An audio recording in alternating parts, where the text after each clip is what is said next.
Hey, it's Dr. Amanda with StraightSmile Solutions, StraightSmileSolutions.com, and today we're going to talk about freehanding bracket placement. Now, if you've listened to my other videos, of course, you know that I'm a huge fan of indirect bonding.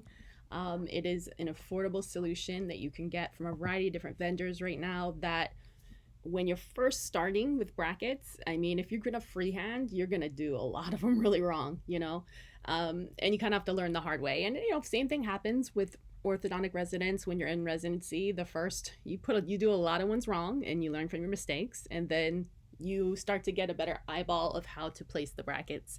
And it's really hard to kind of teach that because a lot of general dentists think that there is like an instrument that you can use to freehand brackets to help make it accurate, but I actually find the people that use these, I don't really care for their bracket positioning. It doesn't turn out very well. It's very mechanical. Every mouth, every teeth is unique, and it's really hard to there is no instrument that can make it turn out as well as if you are doing it accurately. It's just something you're going to learn over time. Anyways, so for that reason, I recommend that all general dentists use indirect bonding. But there's going to be times when a bracket's going to break and maybe you don't have the template, you don't want to wait for another one to get made, you don't want to rescan, and you're going to have to freehand. So I'm making this video as a guide for that, for those one-offs that come up. So in general, no, I don't use an instrument to place. I've heard of these instruments and I've seen a lot of cases that were completely done with it and I didn't care for the bracketing at all. So the reason why I don't think it works for most cases, sometimes it will, is that people have all different anatomies of teeth.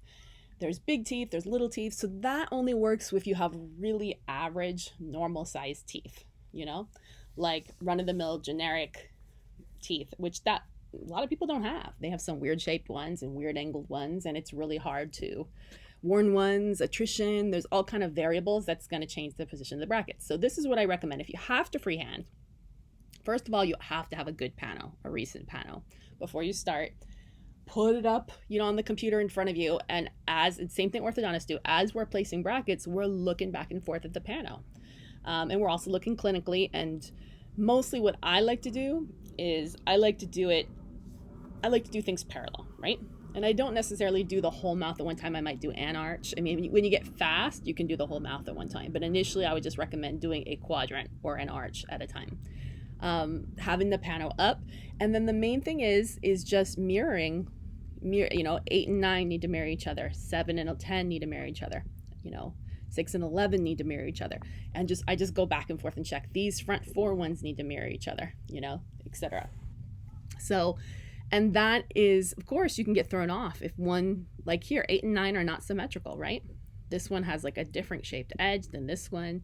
So which edge are we going to treat to? Are we going to line these mesial and sagittal edges up? Are we going to intrude this? You need to know what you're planning to do so you know how to place the brackets. So that's the first thing I'm going to do is I'm going to look and be like, okay, well, what's my plan? Where do I want this to go? Am I going to try to match up the gum lines and then restore the teeth? I mean, there's so many things you have to keep in mind. And that's why I love doing indirect bonding, because you can see it all and you can see how it's going to look. And then you can tweak things. But anyways, so pano up, and then you're going to imagine, here I've drawn here the long axis of each tooth on the pano. So if I had the pano up, this is what the long axis would look like. And this is what the long axis would look like. And I didn't draw them all. But in residency, they made us draw them all, so we knew exactly. And we'd bisect, like this bisects this, and then here's the square, right? So, these front teeth are a little bit longer than I'd say I like them. They're not worn at all. So for that reason, I put the bracket in the center of the clinical crown, but for this reason, I actually wanted to intrude them a little bit relative to the other teeth, which I think are a little bit short and small. So for these, I would put in the center of the clinical crown, right? Like this.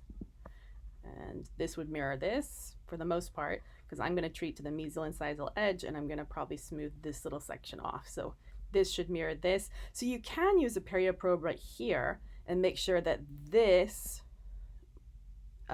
parallels this in terms of size. So that you can do. And this should parallel this. It should match this in terms of where the bracket is. And this should match this with the perio probe. So I think you get the idea. So let's take a look at the bracketing that they did here and just critique it a little bit. So for the most part, I think the bracketing is actually pretty good. Well, this one might be off a little bit. It might need to go a little bit clockwise, but I can't really see because I'm not looking at it, straight on. But I'm sure if we took a period probe and we measured here, here, here, and here, it would be symmetrical.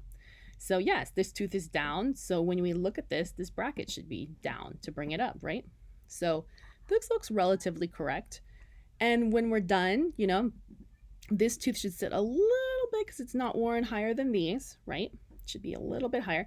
This tooth should be a little bit lower than this one, right? And maybe I would have put this a little more gingival, but not totally sure yet.